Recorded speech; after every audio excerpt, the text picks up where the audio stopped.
Hey guys, I'm back again, and the first time we came together I talked about my war room. The second time I talked about Rebuke the Squatters, and this time this is different, but yet it's a result of prayer and spending time in prayer. And I just want to give you a little testimony about prayer and how God answers prayer. When our oldest daughter Katie graduated high school, she met a guy on the night that she graduated. And within a couple months, they were engaged. And I knew this man was not the man for my daughter. And I immediately went to prayer. And God would wake me up in the middle of the night. I would pray at 2 or 3 o'clock in the morning. I'd be driving down my road and I'd be praying. The Spirit of God would hit me and pray. And I tried talking to my daughter about it. And my daughter, a lot of you know Katie, this is not her personality. And I tried to talk to her about really praying about it and seeking God's will about this guy. And she looked at me and she said, "Mama, if you say one more word, I will walk out of your life forever." And the Lord spoke to me in that moment. And he said, "Phyllis, keep your mouth shut. I will take care of this." He did not tell me to stop praying. He just told me to keep my mouth shut. And I said, okay. So I went to prayer and I kept praying. I had friends praying. Valerie was praying. Other friends from church were praying. And Valerie and I, this was in August of 2009, we were in Orlando at a Sunday school conference or a women's conference, I can't remember which.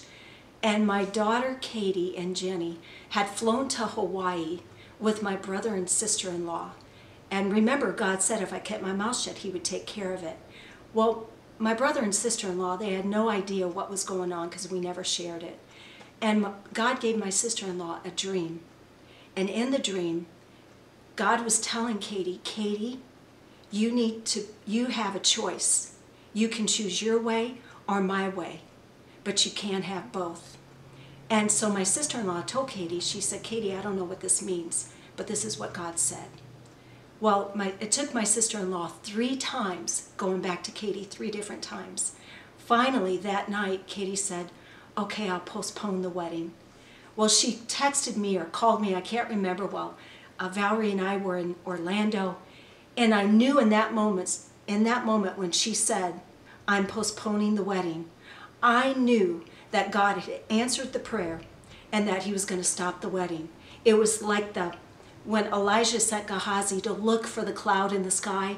It was the size of a man's hand. It was a mustard seed in the sky. That's all there was. And that was enough for Elijah to know that God was going to do what he said. And a mighty rainpour came. It came down.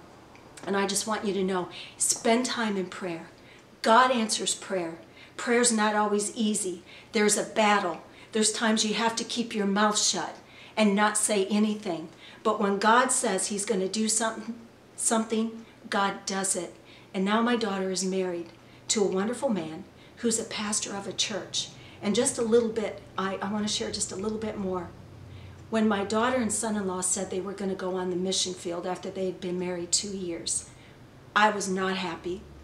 I was upset. I didn't want them leaving. And I was driving down the road again, and oftentimes my war room is in my car too. It might be yours too. And I was driving down the road and the Lord spoke to me and he said, "Phyllis, this is what you were fighting so hard for." It was more than just her marrying the right man. It had to do with ministry. It had to do with reaching people. So you have no idea what you're fighting for in the spiritual realm. I can tell you, it's greater than what you think it is. God has big dreams. And all I can say is fight and keep fighting in prayer and don't let up.